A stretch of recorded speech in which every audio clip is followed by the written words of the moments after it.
Bonjour et bienvenue sur la chaîne. On parle souvent du prix d'une action, on parle de capitalisation, on parle des ratios PE. Mais il existe un élément beaucoup moins discuté, et pourtant essentiel, la liquidité. Une action peut sembler attractive, elle peut paraître bon marché, mais si elle n'est pas liquide, les risques changent tout.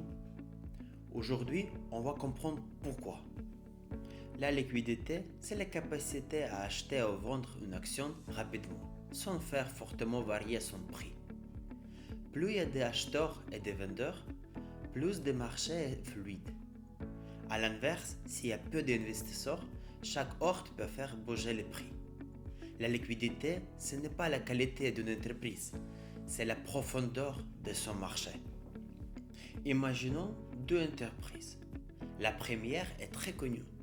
Des milliers d'investisseurs échangent ces actions chaque minute.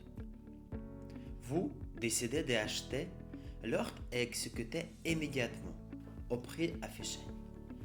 Maintenant, prenons une petite entreprise. Peu d'échanges, peu de ordres.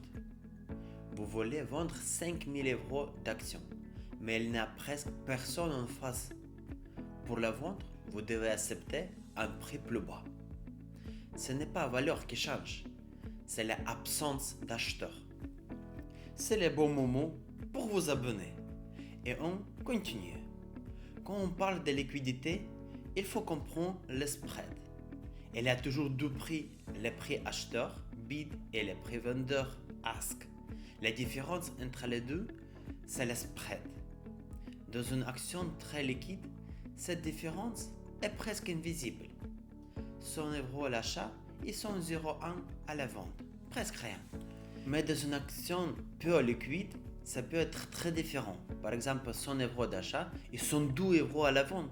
Ça représente 2%.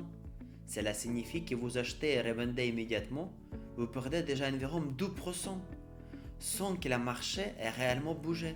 C'est le coût de la faible liquidité. Et en période de crise, c'est encore plus important. Le marché peut sembler normal, puis change très vite. Les acheteurs deviennent plus prudents, certains disparaissent complètement. Sur les grandes entreprises, l'échange continue, les ordres passent. Mais sur les petites capitalisations, il peut ne plus avoir grand monde en face. Vous voulez vendre, il n'y a presque personne pour les acheter. Alors le prix baisse, jusqu'à ce qu'un acheteur se présente. Et c'est là que se trouve un véritable piège de la liquidité. La liquidité est invisible. On regarde le prix, on regarde la croissance, mais on oublie parfois la facilité à sortir. Un actif peut sembler attractif, mais s'il est difficile à vendre, le risque n'est pas le même. Comprendre la liquidité, c'est comprendre le fonctionnement des marchés. Abonnez-vous. À très bientôt.